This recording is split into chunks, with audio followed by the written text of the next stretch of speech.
Elle est peut-être le plus rapide des petits félins d'Afrique, mais elle doit quand même s'approcher de sa cible autant que possible.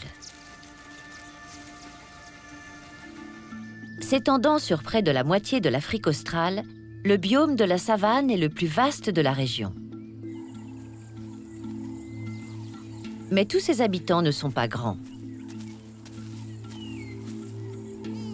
Ce petit caracal a peut-être encore un visage poupon, mais son instinct de tueur n'a rien d'enfantin.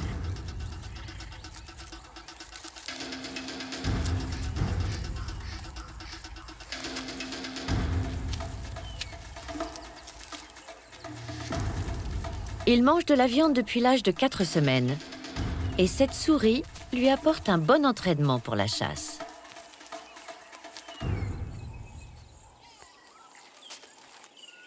Il devient peut-être un expert dans la chasse à la souris, mais il compte toujours sur sa mère pour un approvisionnement régulier en nourriture. Au coucher du soleil, la mère part en quête d'un repas.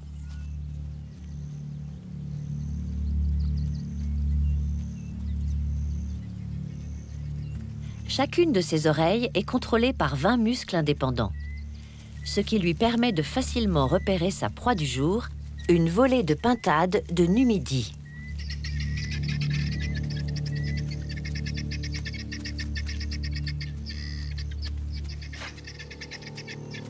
Toujours sur le qui-vive et prêts à décoller, ces oiseaux ne sont pas faciles à attraper.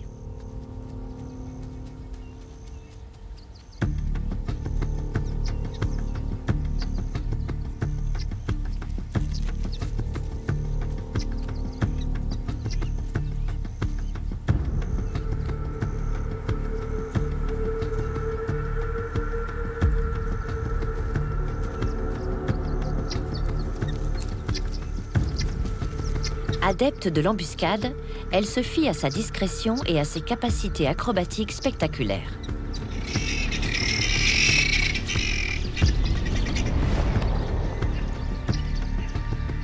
Capable de sauter aisément jusqu'à 3 mètres, ce qui représente une hauteur d'un étage, c'est une experte de la chasse à la volée.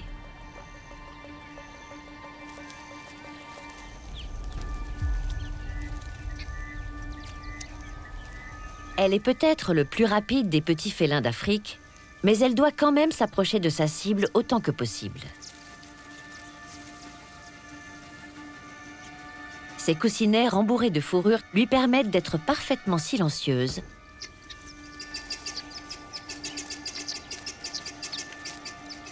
et son pelage couleur de feu la rend presque invisible au soleil couchant.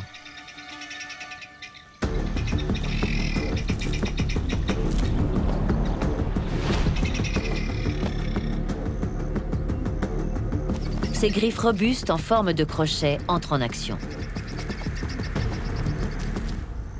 Pour la pintade, la partie est terminée.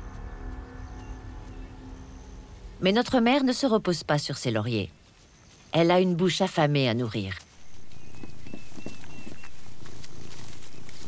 À seulement 10 mois, il quittera sa mère et devra se débrouiller seul.